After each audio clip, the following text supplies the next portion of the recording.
Mason Hackett, here from the Casino Co-Official, and today we're going to be doing an in-depth review of Mattel's Hammond collection, Dr. Henry Wu, and I'm also going to be showing you how to replace the batteries on Mattel's Hammond collection, Dr. Henry Wu. So, we finally have a Dr. Henry Wu action figure for the 30th anniversary, conveniently.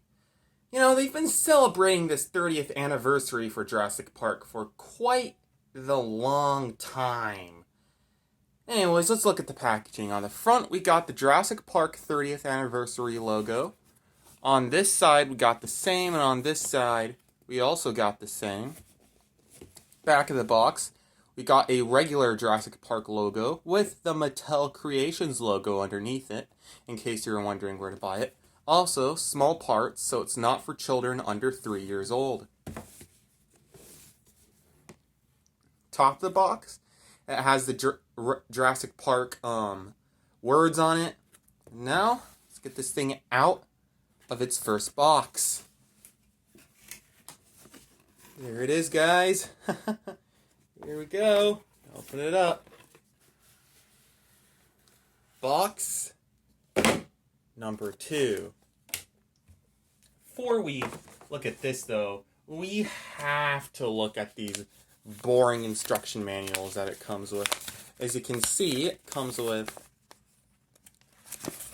this thing, which basically says don't choke on it in 8,000 different languages. And then we got this thing, right, this piece of paper, in case you didn't know already how to play with the toy. And up in the corner we have the snazzy little Jurassic Park logo. Lab Tour, Dr. Henry Wu and Mr. DNA. Now, let's crack open the second box. You guys ready to open it up?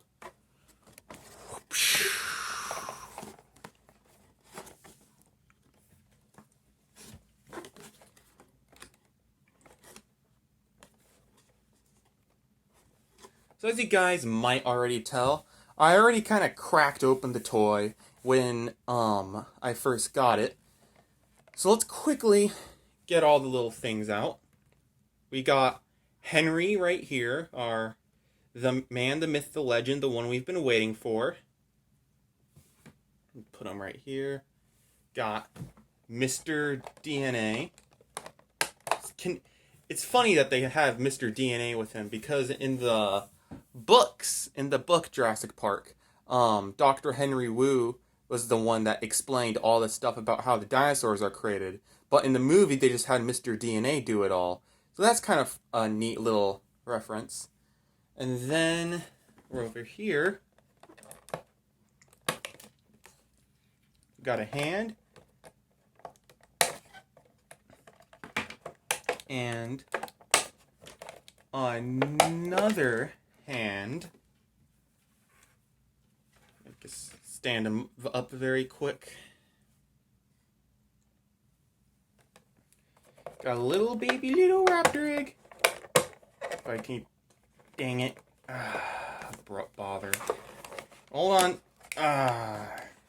This cardboard is so fragile. Anyways, and then we get the little baby pencil out. You know, I kind of wonder why they didn't just, attach the pencil to the hand like they did with the clipboard. Anyways, let's take a look at Henry here. So, Dr. Henry Wu doesn't really look like Dr. Henry Wu that much. They could have gotten the face a little better, in my opinion. So the head can move in full 360 motion. The arms move outwards, just like every other action figure in the line. And the elbows can bend. The wrists have bend motions, too.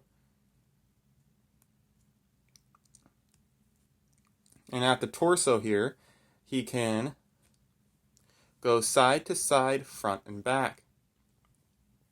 the legs can move outwards and backwards. Same thing with this leg.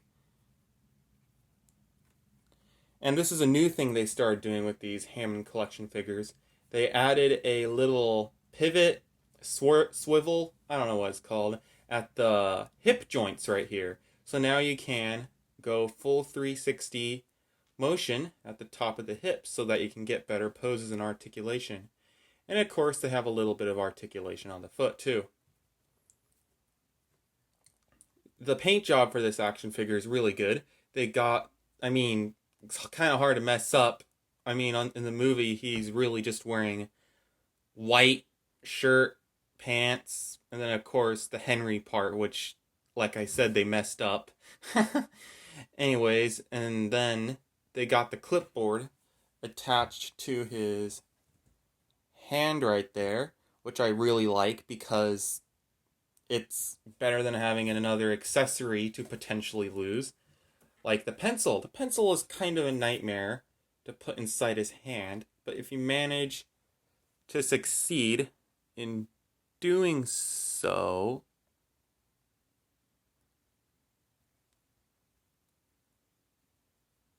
you can make it look like he's writing on his clipboard.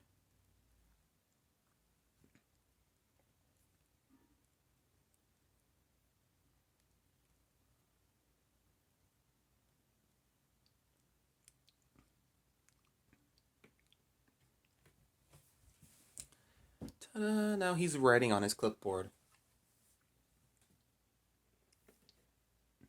Mr. DNA, of course, they got pretty good. All of the pink, yellow, blue eyebrows, all painted. Not pretty hard to mess up here. It's Mr. DNA. And then, of course, like with every other Hammond collection figure, you can interchange the hands on Henry.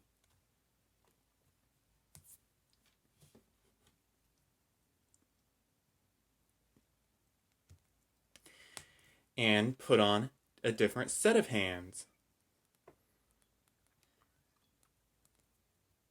Ta-da! Now, with this hand, he looks like he's gonna slap someone.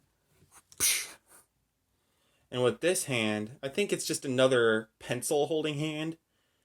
Maybe. Yeah, I think that's what it is, because the other hand for his left hand is designed in a similar fashion. If you can tell.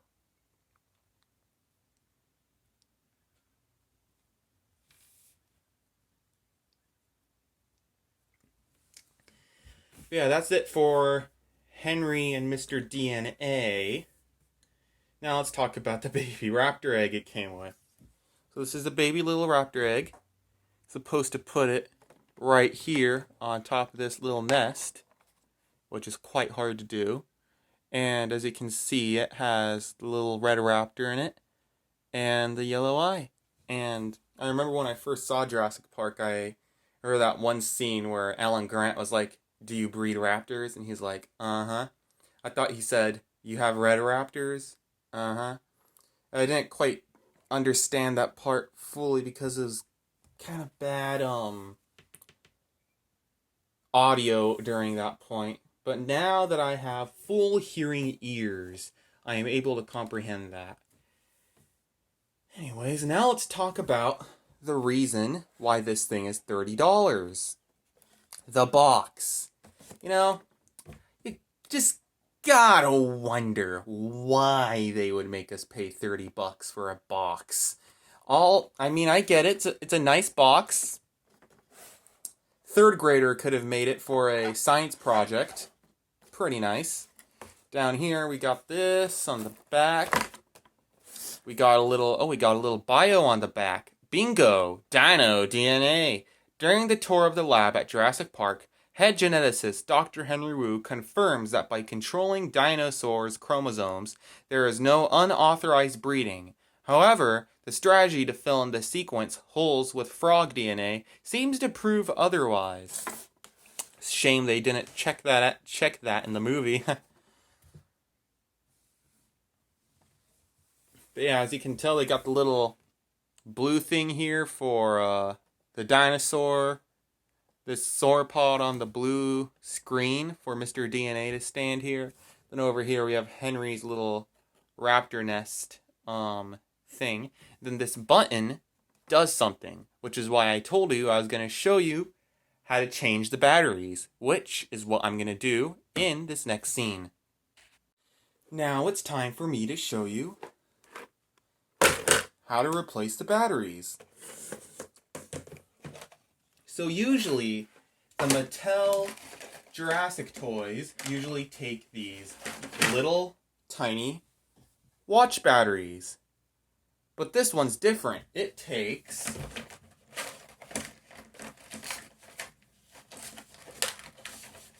these special batteries. I forget what they're called. Like AAA's or something, I don't know. But, yeah, just so you know, you're going to need some of these. Then to get the battery box, you first need to open up the bottom compartment, to which you'll see this. Now I need to be really careful because remember, there's this little piece of cardboard here, so you don't want to accidentally mess that up. So now I need to gently lift it up without tearing the box like I did here a little bit. And then you need to bend it backwards a little bit and lift this part up. Now you're going to need to simply pull out the little cardboard prison, and voila! Here's this. And now, here's the other reason this cost $30. The battery box. So this battery box, you need a tiny screwdriver for to get the battery box open. Right here it is, lefty loosey, righty tighty, as you should know. Then you just remove the. So after some off-scene brutal trial and error that just happened, that I thankfully cut out, I figured out that you need to use one of these screwdrivers. Also, here's the open compartment. Now you want to get your batteries and insert them into the box.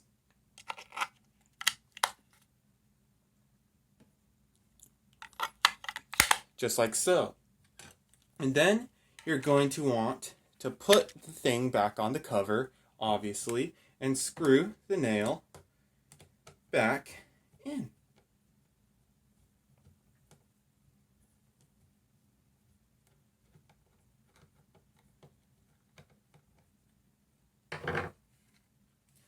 Now we need to put this back in the box. This is going to be kind of tricky, so pay attention. We need to first open up this part and move aside these two little hinges on the side to carefully put this in as to not rip the packaging. Because after all, the packaging costs $30. Next, we're going to want to,